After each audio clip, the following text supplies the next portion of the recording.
فدرالية، وبالتالي يتساوى مع الثنائي التونسي ليتوال والنادر يد الصفاقسي. هل قادر بركان ان يصل للدور النهائي للمرة الخامسة؟ وبالتالي سجل رقم قياسي. كرة هنا لبركان 1-0 اول 10 ثواني هدف لصالح البرتقالي. البرتقالي سجل هدف من حجرات الملابس، يسجل كرة مهولة في توقيت مبكر عن طريق اللاعب يوسف ميري. هدف في هذه البطولة، اسرع هدف امام الكرة. غلطة في بعد الكرة، هنا التحضير. هي كرة امام الخطير. شوف الكرة اولى من الملاوي، نجح يوسف مهيري في اختراق دفاعات قسنطينة.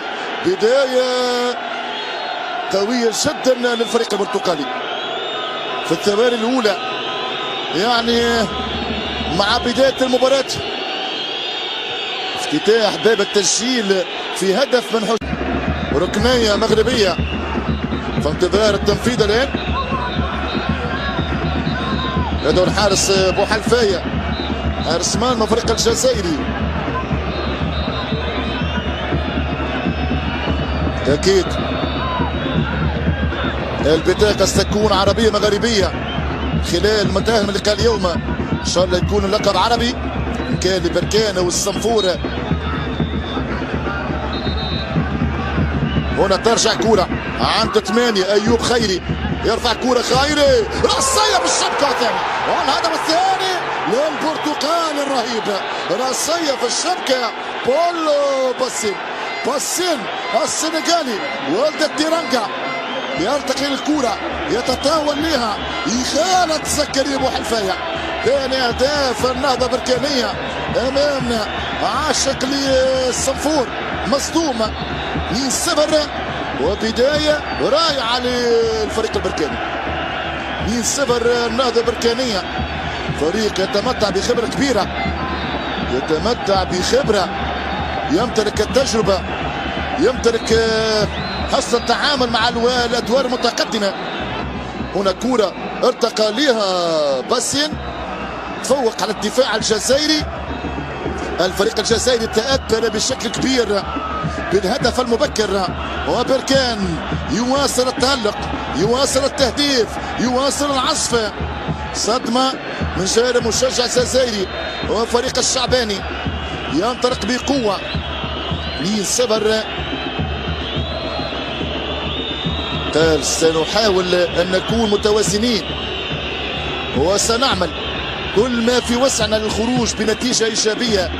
2-0 تقريبا، يعني السيناريو ولا في الأحلام.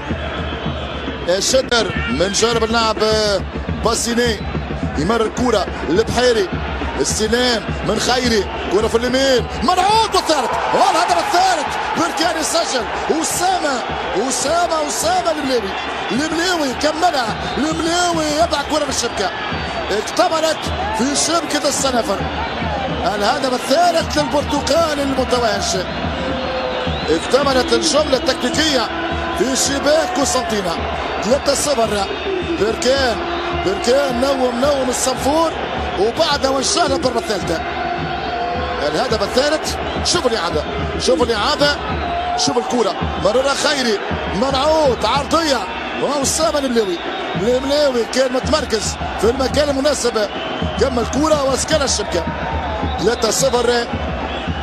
صعبة الأمور على فريق الجزائري، هذا هو الشيء اللي خطط له فريق بركان. هدف ثالث. 3-0. بركان يخطو خطوة كبيرة من أجل ضمان بطاقة الدور النهائي. الفريق الجزائري نعرفه فريق يفتقد لخبرة. 7 خلص، تأكد الانتصار برباعية. ليلة من ليالي بركان، رباعية مستحقة. بركان الأقوى، الأفضل، الأميز. 4-0. شباك بوحلفاية تستقبل بكل ترحاب كرة الملاوي. 4-0، نتيجة صعبة على ممثل الكرة الجزائرية. الفوارق كبيرة في الميدان. بركان الفريق الأقوى مع